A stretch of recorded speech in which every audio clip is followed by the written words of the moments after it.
السلام علیکم دوستو، آج ہم جس ٹاپک پر بات کرنے جا رہے ہیں وہ ہے قسطنطنیہ کا وہ ہتھیار جس کے بارے میں جدید دنیا بھی معلوم نہ کر سکی کہ وہ کیسے تیار کیا گیا تھا۔ جی ہاں دوستو، ہم آج اس ہتھیار کے بارے میں جانیں گے جو آج سے 1350 سال پہلے قسطنطنیہ میں دفاع کے لیے استعمال کیا گیا تھا۔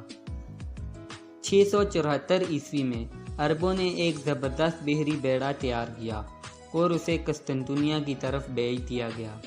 اس بحری بیڑے نے شہر کے باہر ڈیرا ڈال دیا اور اگلے 4 سال تک مسلسل فصیلیں عبور کرنے کی کوششیں کرتا رہا۔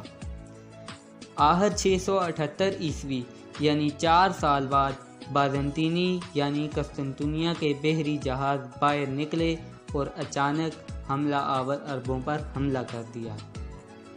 اس بار ان کے پاس ایک زبردست ہتھیار تھا۔ یہ ایک ایسا مادہ تھا جسے تیروں کی مدد سے پھینکا جاتا تھا اور یہ کشتیوں اور جہازوں سے چپک جاتا تھا۔ مزید یہ کہ پانی ڈالنے سے اس کی آگ بجائے ٹھنڈی پڑنے کے بھڑک جاتی تھی۔ اس ہتھیار کو آتش یونانی یا گریک فائر کہا جاتا ہے، جس کا ٹھیک فارمولہ آج تک معلوم نہ ہو سکا۔ عرب اس آفت کے مقابلے کے لیے تیار نہ تھے۔ رفتہ رفتہ پورا بحری بیڑا آگ کی نظر ہونے لگا۔ سپاہیوں نے پانی میں کود کر جان بچانے کی کوشش کی مگر بے سود۔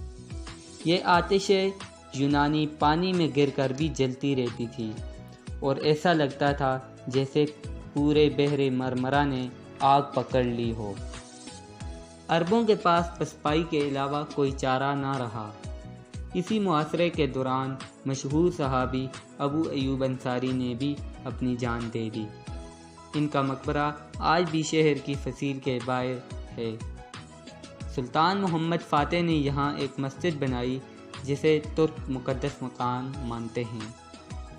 اس کے بعد 717 میں بنو امیہ کے امیر سلیمان بن عبد المالک نے زیادہ بہتر تیاری کے ساتھ ایک بار پھر قسطنطنیہ کا محاصرہ کیا، لیکن اس کا انجام بھی اچھا نہ ہوا۔